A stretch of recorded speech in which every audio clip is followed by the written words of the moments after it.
When I was 15, I got my first real camera. It was a Nikon D60 with a kit lens.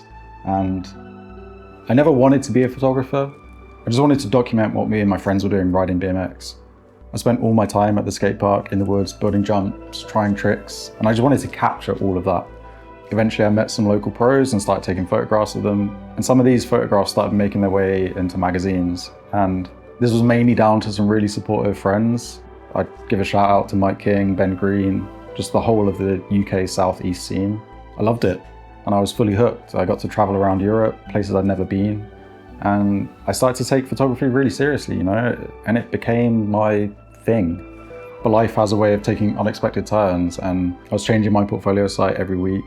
There was new layouts, new typography, and I just kind of got sucked into this world of design, and eventually ended up working for a bunch of startups in London in my 20s. And photography just became this thing that would come and go. Some years I would barely touch my camera, and others I couldn't put it down. And looking back now, it's interesting to see how my photography has changed from those early days of action sports to the kind of images that I'm taking now. So these days my photography looks completely different. I'm no longer taking these highly technical action sports photographs, and instead I'm taking photographs that seem boring to most people, I think. It's very mundane. It's photos of these in-between spaces, these quiet places, These places where people would just normally pass by without even noticing.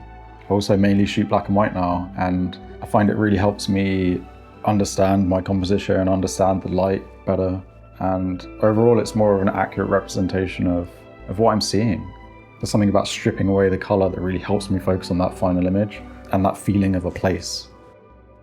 So about 2 years ago I discovered I'm autistic, and it kind of flipped my world upside down, and it was a very hard time dealing with this new discovery, but also it made a lot of things make sense. My friends, relationships, career, and even my photography to a degree. The way I see patterns, the way these empty spaces speak to me, the sense of longing that I think is there in my images. It's like my camera became a way to show others how I perceive the world. I think often there's this sense of separation in my images, like I'm observing the world, but from just outside of it. And people might think it gets lonely walking around the city by myself taking photos, but for me, it's a time where I feel most connected to my surroundings. It's like having a conversation with my environment, but using light and shadows instead of words. So right now I'm working on a few different personal projects, and mostly they're just visual documents of my surroundings, my neighborhood, that kind of thing. I think most people tend to rush through their lives. They head to work, run errands, come home, and that's it. They might walk past the same wall, the same corner of a street, the same tree hundreds of times and never really see it. But when you really look, you start to notice how light can create these incredible shapes and patterns that are then gone 20 minutes later. You find yourself pondering the stories of these scenes, like why is that office chair there, and who left it there, and where was it before? Who comes to replace these flowers on this bench every week, and how are they connected to the person that they're remembering? I think these little mysteries become part of the photograph, even if they remain unsolved. And I think that's what photography has taught me the most, out of anything else. It's this value of really observing, of really seeing things. And I think when you start seeing the world this way, even something like running a small errand can become a visual adventure. Maybe that's what I'm really documenting. It's not just the places themselves, but this practice of paying attention to the things that others might overlook. So you might be wondering why YouTube and why now? Well, I've been working on something that's become really important to me. It's a platform for photography. It's called Refract. It's a place for photographers to share and organize their work, but it's different from traditional social media. It's more about this slow, intentional side of photography that we've been talking about. So while working on Refract, I realized that photos can only say so much. There's this whole other layer to who we are as photographers. Our thought processes, our ways of seeing, the stories behind our images, those questions we ask ourselves when we're out shooting, the moments of doubt or the unexpected discoveries, And I found myself wanting to document my own journey, not just the final images, but the process of making them. The good days, the not so good days, the days where nothing seems to work. And looking back at my first video, I can already see the things that I would do differently. And that's exactly the point.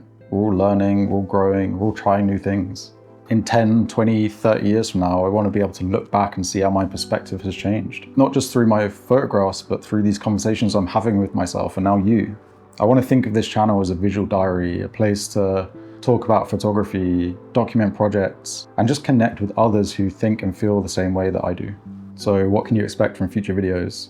Will see me out taking photos, working on new projects, sharing a bit about Refract too. But more than that, I want this to be a place where we can explore what it means to create slowly with intention, where it's okay to take your time and to work on projects that might not make sense to others just yet. I won't be telling you how to take better photos or sharing 10 Lightroom tips, because there's tons of other channels that already do that, and they do that better than I could. For me, this is more about the why than the how. Why we feel compelled to make images in the first place. Why certain spaces or moments call to us. Why slowing down really matters in a world that's always trying to rush to the next thing. Sometimes we might spend an entire video talking about a single photograph, the story behind it, and what it means to me. Other times we might not take any photos at all, and I think that's okay, because this channel isn't supposed to be about the latest gear or creating content. It's about the practice of paying attention and forming a different relationship with the world around us. If any of this resonates with you, I'd love for you to join me on this journey. You can subscribe if you like, but more important to me is that you grab your camera and you go out and you spend time in your surroundings. Because in the end, photography isn't just about making images. It's about being present and finding beauty in those quiet moments.